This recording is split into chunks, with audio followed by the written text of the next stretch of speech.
Duit itu kan abstrak, Pak.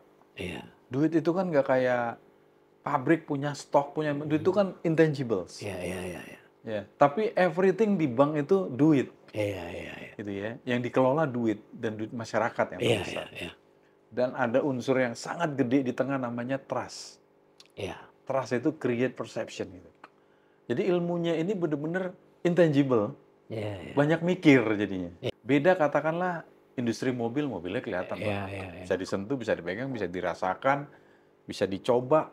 Kalau uang kan Iya, tabungan aja sekarang udah digital, Pak. iya, Orang iya. nggak pegang duit lagi. Iya, iya, iya. Dan saya percaya dunia ini semakin cashless.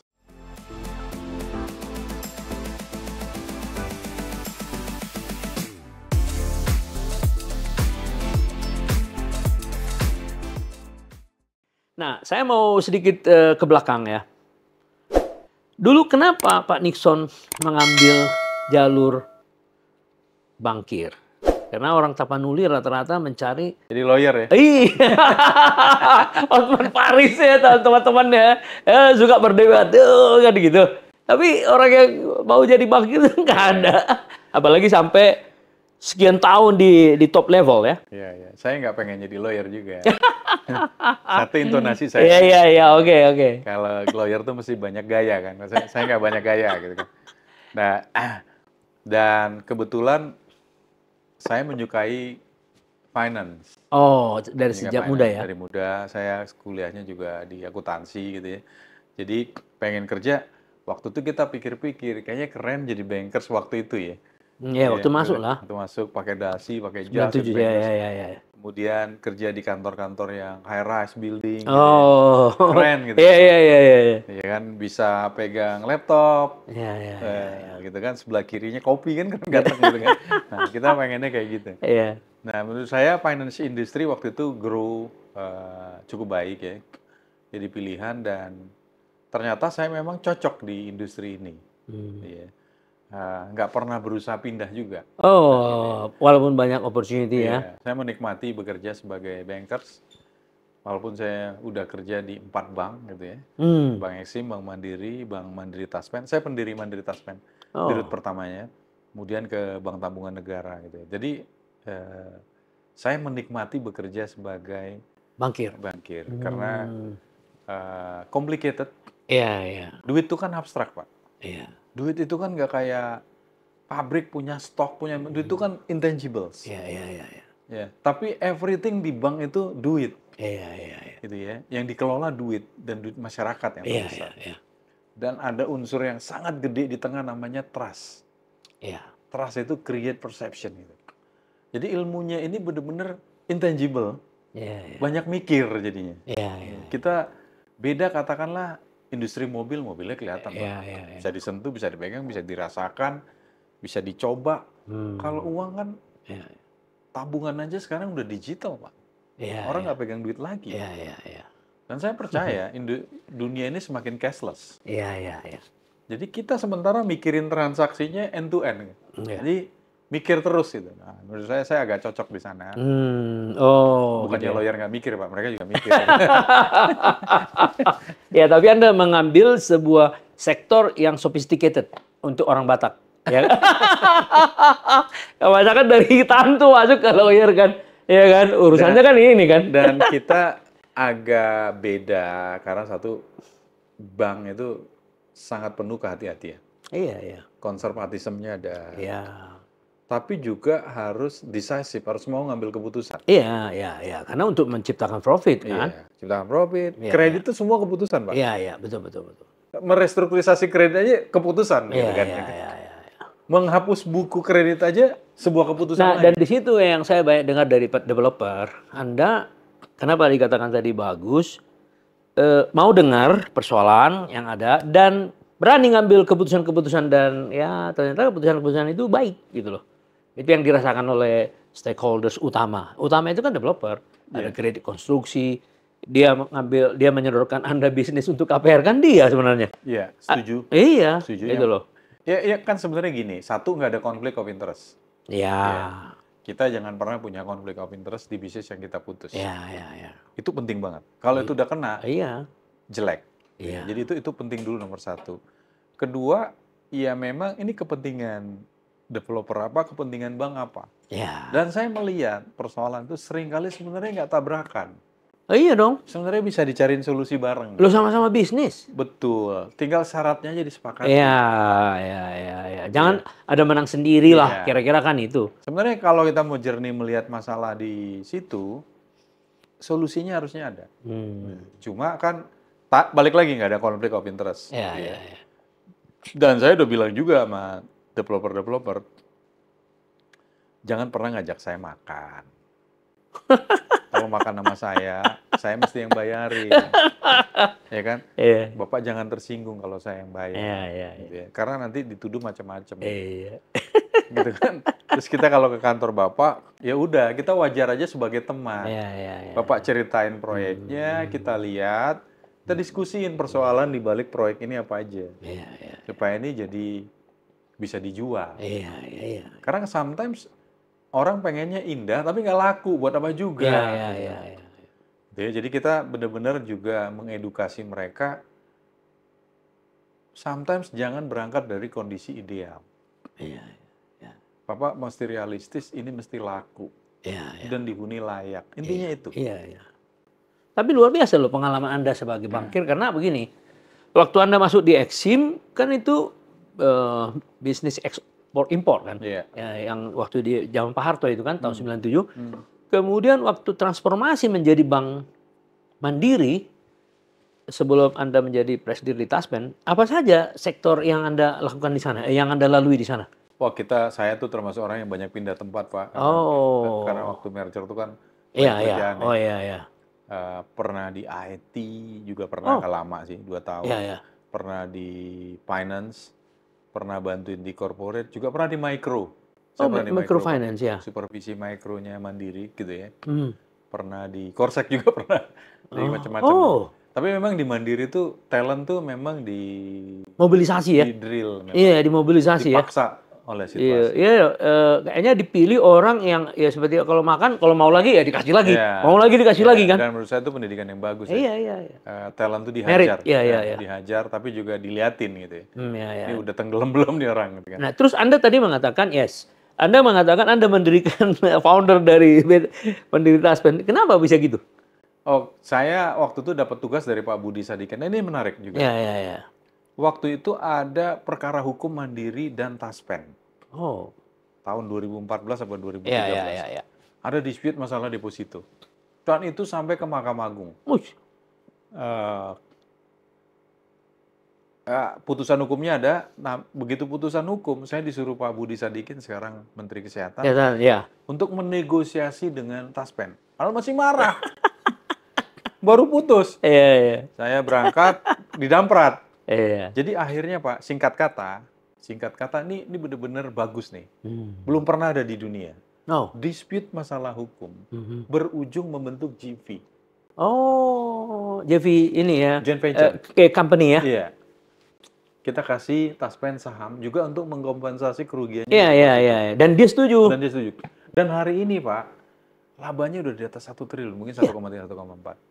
Padahal hanya mengelola dana pensiun loh. Iya, dan Dapen jadi bank yang marketnya sangat unik. Niche market. Iya. Para pensiunan, gitu ya, tabungan pensiunan maupun kredit pensiunan. Karena pensiunan Indonesia, 80% pensiunan itu masih pengen berusaha, Pak.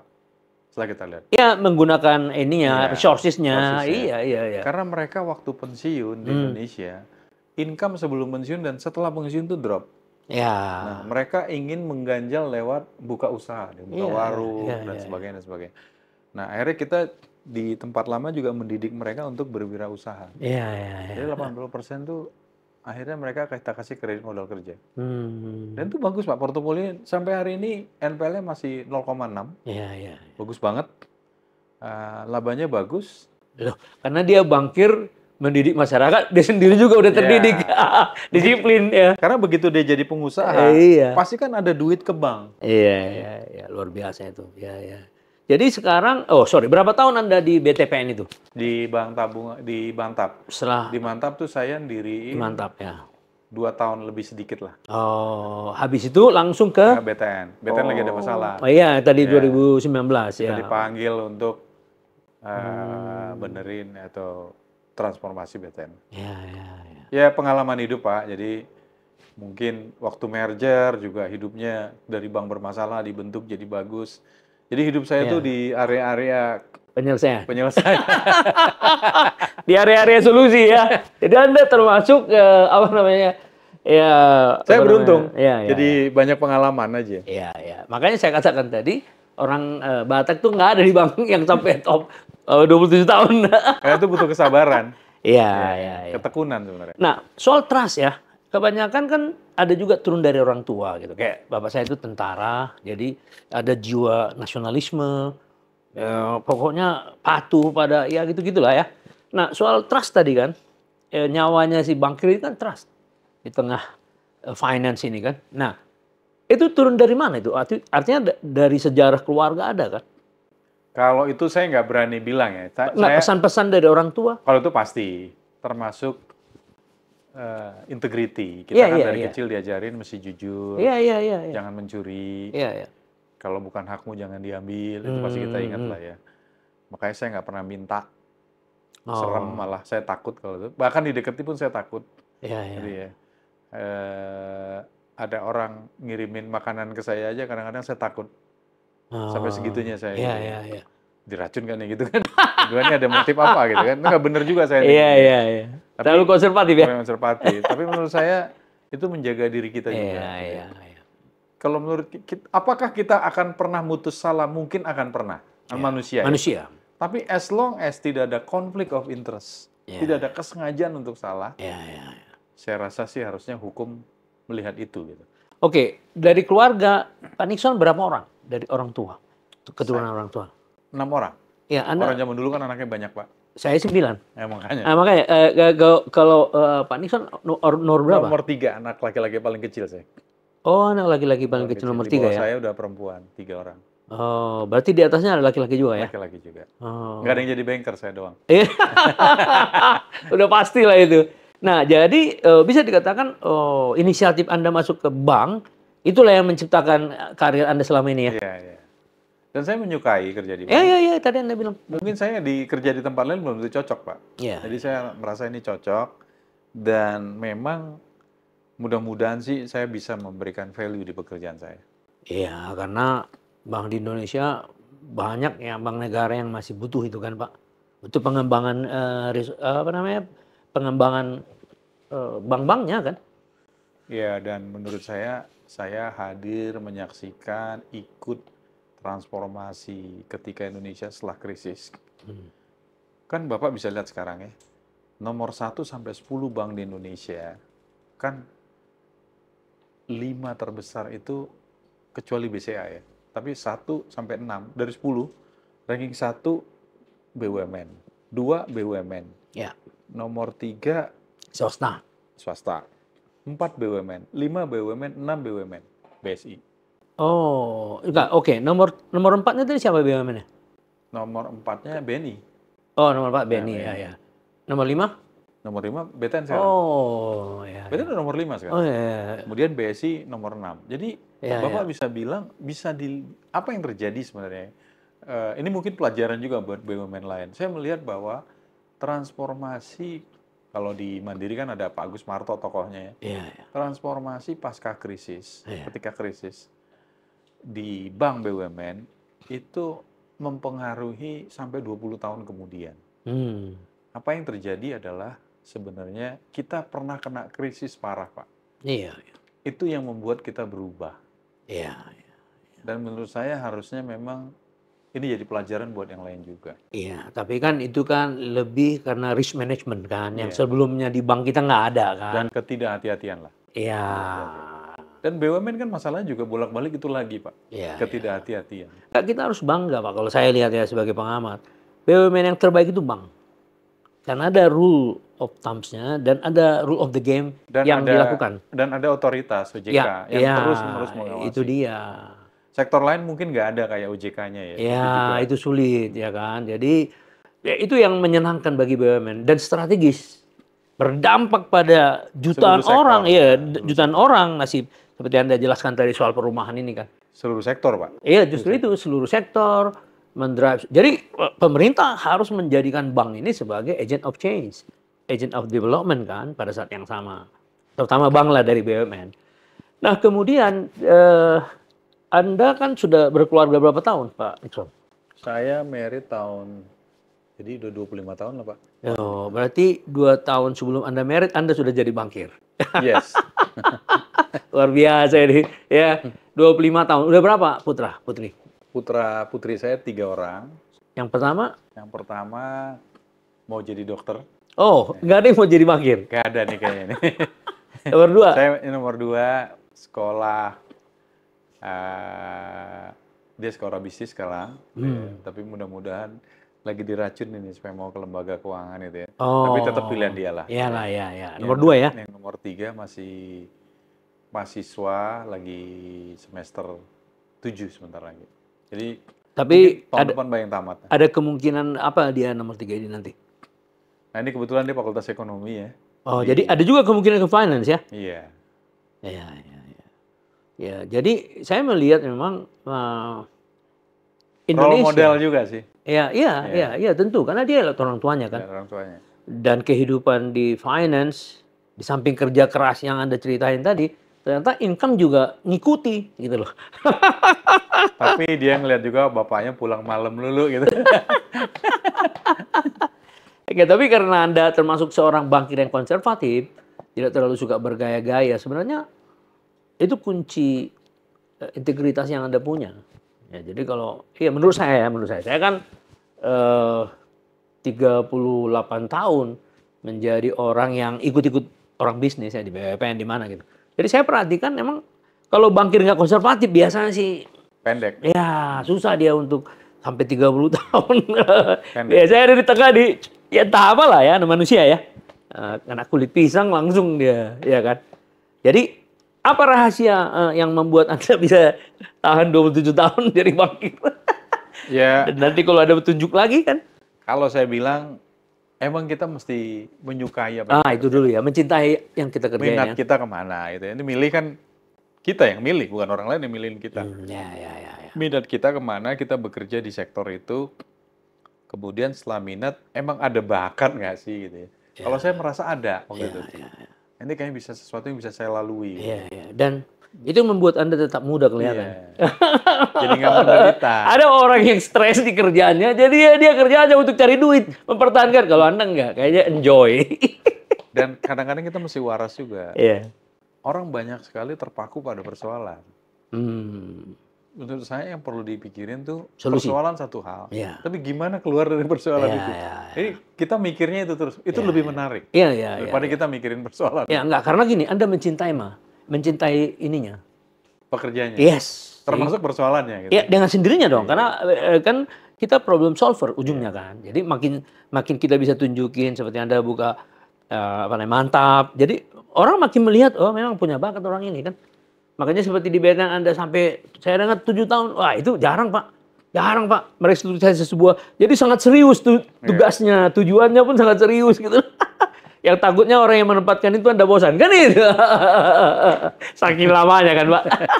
Berarti harus dikasih tantangan baru lagi. Ya alhamdulillah teman-teman berubah ya saya lihat ya. Tadi saya bilang, kalau dulu orang melihat orang BTN tuh nggak bersih gitu ya. Hari ini sih jauh Pak. Jauh lebih baik, lebih bersih, perubahannya benar-benar terlihat. Jadi udah ke kultur sekarang ya? Udah jadi budaya. Iya. Dan budaya melayaninya juga makin naik kelas gitu ya. Kalau dulu orang nyari BTN, tapi kan sekarang udah nggak bisa begitu. Iya. BTN udah ngejar-ngejar customer ya? Semua proses juga termasuk KPR kita suruh udah mulai dipaksa lewat digital. Oh. Jadi, kalau perlu nggak usah terlalu banyak bertemu gitu. Jadi ini juga ngurangin hal-hal yang tidak diinginkan dan itu mulai terjadi Pak. Dan sekarang yang meroses itu sangat nggak ketemu dengan yang membeli. Jadi yang memproses itu benar-benar di area yang sendiri, yang sales sendiri. Dipisah ya? Sehingga kualitasnya bisa dibagus. Dan ini juga nggak menyebabkan ada macam-macam. Konflik of interest ya. Nah, kemudian gini, ada pertanyaan yang mendasar. Seorang pemimpin yang bagus katanya selalu meninggalkan jejak. Dan seorang pemimpin selalu meninggalkan kader atau ya itulah orang menjadi contoh. Apakah di BTN selama Anda 7 tahun banyak kader-kader di sana? Lumayan, Pak. Lumayan ya? Lumayan. Oh, Kita bagus dong ya. terus bikin talent. Ya. Kan ini kewajiban BUMN juga ya. Iya. Kita Secara harus, korporasi ya. Jadi di BUMN tuh di Himbara tuh ada CTC namanya. Jadi ada komite talent. Itu Ya. isinya adalah diri-diri dan komut-komut Bank Himbara mengeksersis talent-talent yang akan jadi naik kelas. Oh. Itu di level buat jadi board. Ya. Tapi di bawah itu kita dengan direksi juga buat talent komite juga. Nah, di wilayah juga cari talent komite di bawahnya dan seterusnya. Nah, ini menyebabkan nggak ada macam-macam. Jadi benar-benar isinya cuma dua, Pak. Talent classifications sama kinerja. Just it. Karena dua indikator itu ada di sistem. Nah, oke. Bisa nggak dikatakan bahwa reformasi atau transformasi yang dilakukan oleh Bank Mandiri ya pada tahun 98 ke sini lah ya. Inilah hasil sehingga Bank Mandiri menjadi contoh bank ya flag carrier bank di Indonesia. Saya setuju itu yang terjadi. Jadi transformasi di bidang human capitalnya mereka very strong. Jadi terjadi persaingan yang sangat ketat. Karena mereka dari berapa budaya, benar nggak ya? Dan mereka udah mendefinisikan, sebenarnya yang saya tiru itu, udah mendefinisikan talent itu dibentuk dari apa, lalu mereka diklasifikasi, kemudian di track juga kinerjanya. Nah itu yang, dan ada assessment centernya, Pak. Dan Anda 18 tahun di situ. Menurut saya sih mekanismenya gitu aja. Jadi meritokrasinya jalan, profesionalnya jalan, nggak ada unsur lain. Nggak ada masalah sara, nggak ada masalah suku, nggak ada masalah bentuk badan, ini orang baik dan ini enggak. Jadi just gitu ya. Itu bisa di-assess kok. Ya, talent classification-nya dan kinerjanya. Bangga Bank Mandiri sama Anda sebagai pasukan yang dilepas. Artinya mission accomplished gitu loh kan. Itu kan yang penting kan. So another mission ya tergantung lah ya kan. Nah, jadi ini pembicaraan yang sangat berkualitas ya. Mudah-mudahan para netizen nanti bisa memberikan komentar bagaimana Bapak ini. Karena sudah 20 tahun jadi bankir, ya kan? Apalagi penugasan baru dari negara kan. Dan bagaimana tanggapan Anda dengan, Anda kan pertama kali diundang oleh Pak Hasyim sebagai, ya katakanlah, narasumber. Funding, ya untuk funding ya, narasumber untuk funding. Apa pandangan Anda terhadap Satgas Perumahan ini? Saya seneng ya. Ya. Dan memang ini keberuntungannya Prabowo Gibran menurut saya. Sebelum dilantik punya waktu. Ya kan? Yang panjang. Ini menurut saya sebuah keistimewaan juga ya Pak. Ya. Pakai istilah itu ya. Nggak semua calon presiden terpilih punya waktu yang panjang. Ya. Sehingga exercise-nya cukup. Ya. Mudah-mudahan planningnya juga baik. Dan saya terus terang aja, surprisingly, setelah ikut Satgas ini, saya tuh tadinya berpikir beda. Tapi setelah ikut tim ini gitu ya, saya benar-benar melihat bahwa memang Prabowo ini ingin memperbaiki kualitas hidup manusia. Setuju. Gitu ya. Kalau saya lihat dari diskusi-diskusinya perumahan, gizi gitu ya, memang yang pertama disasar tuh kualitas hidup tuh mesti baik. Jadi pembangunan itu untuk itu gitu.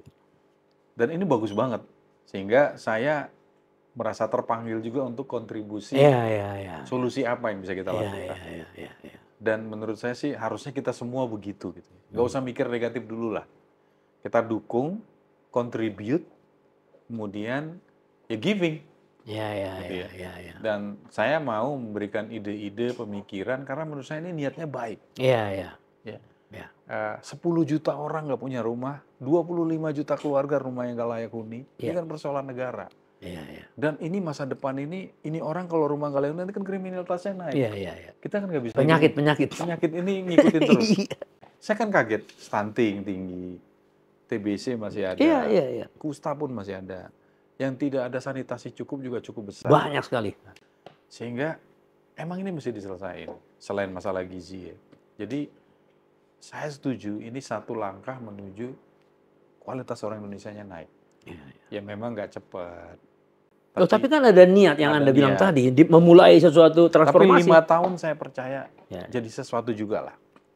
Ya, artinya gini loh, omongan Anda bisa sedikit dirasakan. Karena waktu Anda dipanggil melakukan transformasi BTN, Anda melihat ada syarat-syarat kan. Nah, ini harus. Nah, Anda juga menilai pemerintahan ini kan hampir sama.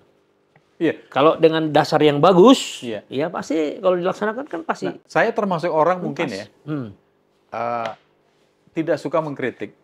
Tapi ya beda, orang-orang beda-beda kan. Iya. Ya Anda diam-diam memikir itu aja. Saya lebih senang memikirkan. Iya, saya setuju. Saya lihat itu. Dan menurut saya itu contribute namanya. Iya. Itulah yang disebut contribute. Dan orang Indonesia menurut saya harus memikirkan contribute. Iya dong. Harusnya. Iya dong. Kalau memang cinta negara ini gitu ya. Iya. Tapi kenyataannya nggak gitu. Lebih senang mengkritik daripada contribute. Tapi saya lebih senang contribute. Iya. Itu yang itu tipe masing-masing orang ya nggak ya? Kalau saya suka berusaha memikirkan itu mau tidak dipakai juga nggak apa-apa.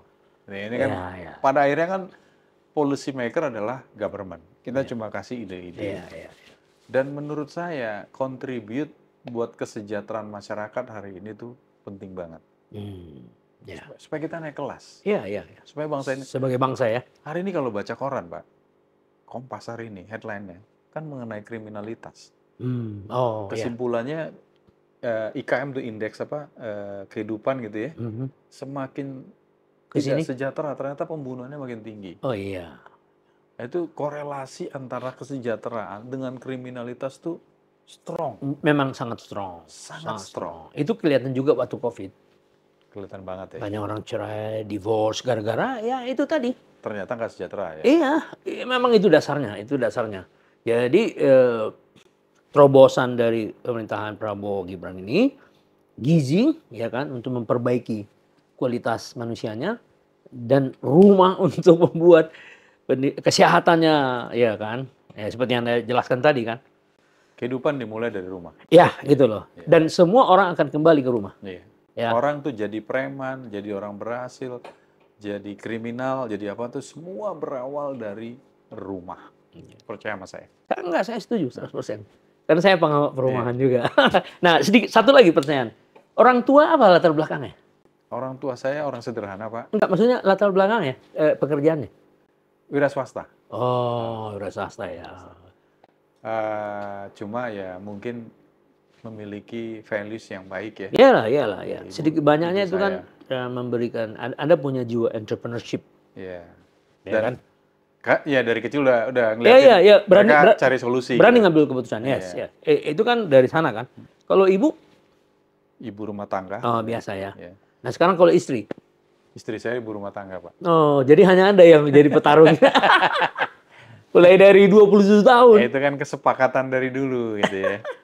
Suami cari uang, istri ngurus anak. Jadi ini beliau ini adalah sosok tradisional, sederhana, tidak maju-maju amat tidak mau gaya-gaya, tapi punya integritas dan problem solver. Nah, itu yang penting Pak di dunia finance Indonesia. Jadi kita hanya berharap dan berdoa, mudah-mudahan nanti negara, kalaupun ada suatu tugas, kalau saya lihat dari profil Anda ya, Pak Nixon ya, Anda sih tidak mau kalah. Artinya petarung yang tidak mau mengatakan tidak kalau ada dikasih sebuah kesempatan untuk memperbaiki apapun ya. Di dunia finance, ya mudah-mudahan di dunia perumahan. Terima kasih Bung ya.